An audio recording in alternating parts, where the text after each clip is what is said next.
ሺዓ የሚባል ቡድን መጣ። ምን ጊዜ ነው ሺዓ የመጣው?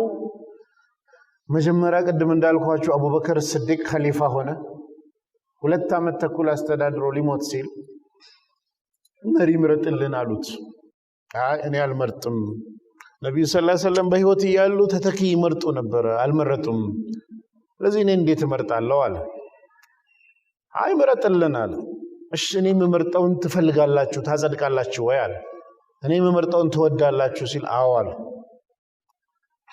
ዑመርን እሱ ነው የሚሆናችሁ ብሎ ዑመርን ማን መረጠ?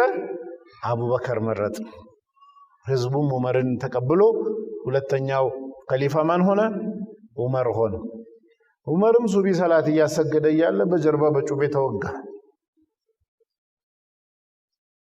እስከዛን ሰዓት ድረስ ይሄ ምሕራብ የለም፣ ድሮ መስጂድ ገባ ተብሎ የሚሰራው ማለት ነው። እንደዚህ ሁሉም ጋር አወል ሰልፍ ነው የሚቆም። በኋላ ዑመርም ሲወጋ ዑመርም ታሞ መሞቴ ነው የሚል ተሰማውና እኔ ከሞትኩኝ ሙስሊሞች አንድነት አደጋ ላይ ይወድቃል፣ መሪ እንዲመርጡ ሐሳብ አቀረበ። አንተ ምረጥልን አሉ። እኔ አልመርጥም አለ። አንተ ምረጥልን አሉ። አልመርጥም። ምረጥልን ብለው ሲጫኑ እኔ ከመረጥኩኝ ታጸድቃላችሁ ወይ? አዎ። በቃ 7 የሹራ አባላት አሉ። ከሹራ አባላት መሃል መሪው ዑመር ነው የሞተው፣ 6ቱ አሉ። ከ6ቱ መሃል ምረጡ ብሎ የሹራ አባል ያልሆነውን ልጁን አብደላህ ኢብኑ ዑመርን ምርጫ ቦርድ አድርጎ አንተ አስመራጭ ሁን፣ ከ6ቱ መሃል አንድ ሰው ይመረጥ ተባለ። ከዛ በዚህ መልኩ የሚቀጥለው ምርጫ ማን ተመረጠ? ዑስማን ተመረጠ ማለት ነው። ዑስማን ሲመረጥ ሂደቱ ረጅም ነው። ዑስማን እያስተዳደረ ያለ መጨረሻ እንደምታውቁት ሙስሊሙን ለመከፋፈል ጠላት ሆነው የተነሱ ይሁዳዎች አብደላህ ኢብኑ ሰባ የሚባል ይሁዳ የየመን ይሁዳ ሙስሊም መስሎ ገብተው ሙስሊሞች መሃል ኺላፍ መፍጠር ጀመሩ። ሆን ብሎ ዑስማን ላይ መጥፎ ቃላት መወርወር፣ ዑስማን መመረጥ አልነበረበትም፣ መመረጥ የነበረበት አልይ ነው እያለ ፕሮፓጋንዳ ዲን በደንብ በማያውቁ ሰዎች ውስጥ ወሬ መክተት ጀመሩ። በዚህ ሁኔታ ቀጠለና የተወሰኑ ሰዎች እውነትም ዑስማን መመረጥ የለበትም የሚሉ ዕውቀት የሌላቸው ሙስሊሞች ተፈጠሩ።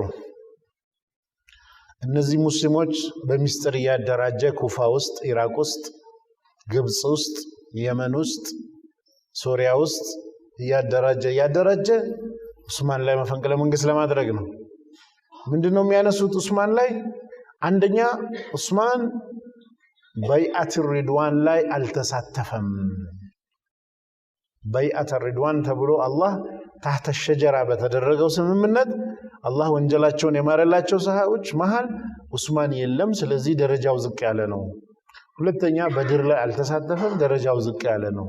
በድር የተሳተፈ በይዓት ሪድዋን ላይ የተሳተፈ አልይ እያለ ዑስማን መመረጥ የለበትም የሚል በድብቅ ፕሮፓጋንዳ መወራት ጀመረ። ሐቂቃውን ካያችሁ የሚያወሩት ወሬ ውሸት ነው።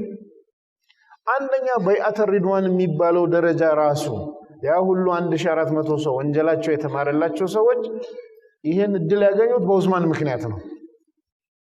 ዑስማንን ነብዩ ሰለላሁ ዐለይሂ ወሰለም ወደ መካ ላኩት። ዑምራ ላይ ያረጉ ፈልገው ሙሽሪኮቹ አላስገባም ስላሏቸው በዚህ ጉዳይ እንዲነጋገር እንዲደራደር መካ ዑስማን ላኩት። ዑስማን የተመረጠው እዛ ዘመድ ስላለው ምንም ማያረጉትም ተብሎ ተላከ። ዑስማን እዛ በሄደበት የውሸት ወሬ መጣ። ምን ተብሎ? ዑስማንን ገደሉት የሚል ወሬው ገና አልተጣራም።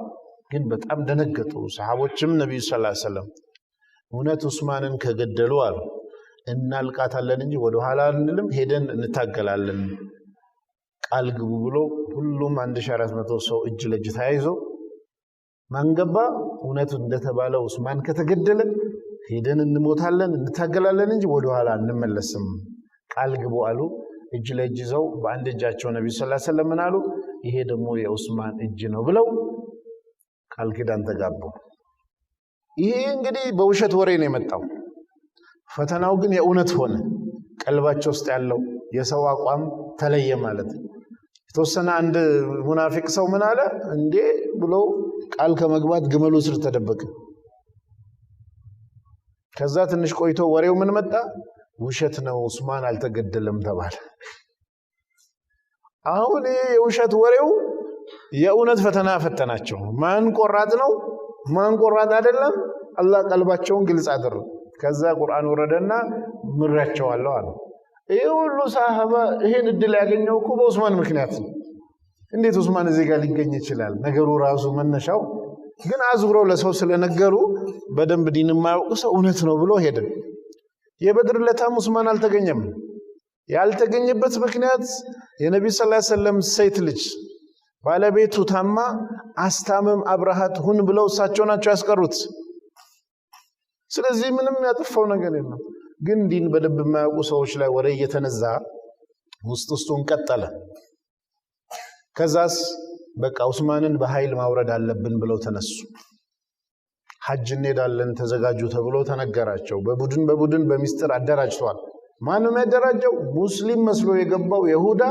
አብዱላህ ኢብኑ ሰባ ይባላል የየመን ይሁዳ ነው እሺ ብለው መጡ ሐጅ የሚያረግ ሰው መካ ነው ሄደው መዲና ገቡ ብዙ ሰው ሐጅ ሄዷል ብዙ ሰሃባ ሐጅ ሄዷል ሰው ብዙ በሌለበት መዲናን ከበቡ ቤት ዑስማንን ቤት ታሪኩ ረጅም ነው ዑስማንን ከበው ምግብ እንዳይገባ መጠጥ እንዳይገባ እየከለከሉ ዑስማንን ሊገሉ መጥተው ሰላቱል ጀማዓ በሩ ላይ ሰግደው ምን ያህል እየሰሩት ያለው የይሁዳ ስራ መሆኑን አያውቁም ዲን እየተጠቀምን ነው የሚመስላቸው 40 ቀን ዑስማን ላይ ምግብ እንዳይገባ መጠጥ እንዳይገባ ከልክለው መጨረሻ ገብተው ገደሉት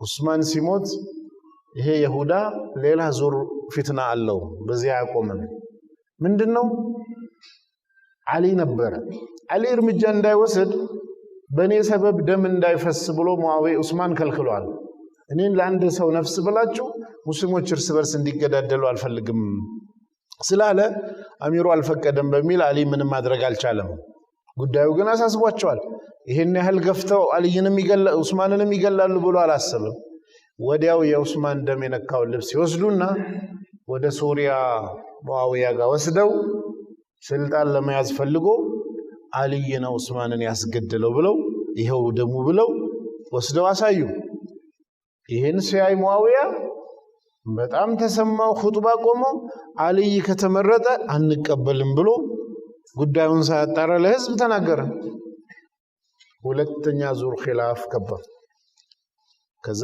ሙአዊያ እዛ ደግሞ ሙስሊሞች ተሰብስበው ማንን መረጡ አሊን ኸሊፋ አድርገው መረጡ ኸሊፋ አድርገው ሲመርጡ እዛ ደግሞ ያሉት አሊ ከተመረጠ አንቀበልም ብለው ነበር ስለዚህ አሊን ኸሊፋነት የማይቀበል ቡድን መጣ ማለት ነው በዚህ በኩል ደግሞ አሊን የሚደግፉ አሊም የመረጡ ሰዎች መጡ ጉዳዩ ትንሽ ቆየና ወደ ምን አደገ ይሁዳው ቡድን ሙስሊሙን ማባላት ነው የሚፈልገው ስለዚህ የውሸት አሊን የሚደግፉ መስለው በውስጥ አሊና ሙአዊያ እንዳይታረቁ እንዲገዳደሉ እንዲዋጉ እዚህም ሴራ ይሰራሉ ሙአዊያ ጋርም ሴራ ይሰራሉ እዛ ውስጥም ሰው አላቸው እዚህ ውስጥም ሰው አላቸው ይሄን ስራ ይሰራሉ ሊታረቁ ሰው መረጡ እንደራደር ተብሎ የሚታረቁ ከሆነ እነሱ ሊጋለጡ ነው ስለዚህ ለማስቀጠል አሊ ውስጥ ምን አሉ ሺዓቱ አሊ ብለው ቡድን መሰረቱ የአሊ ደጋፊ ፓርቲ ብለው ግን ላይላዩን አሊና ሙአዊያ እንዲዋጉ ነው አላማቸው በዚህ በኩል መጣ ከዚህም ሰው ተመርጦ ከዚህም ሰው ተመረጠና ሽምግልና ተቀመጡ ሽምግልና ሲቀመጡ ሌላ ሶስተኛ ቡድን ደግሞ ተፈጠረ ምን የሚል በቁርአንና በሐዲስ መፍረድ ሲገባ እንዴት በሽማግሌ እንፈርዳለን የሚል ዲንን በደንብ ያልተገነዘበ ኸዋሪጅ የሚባል ቡድን መጣ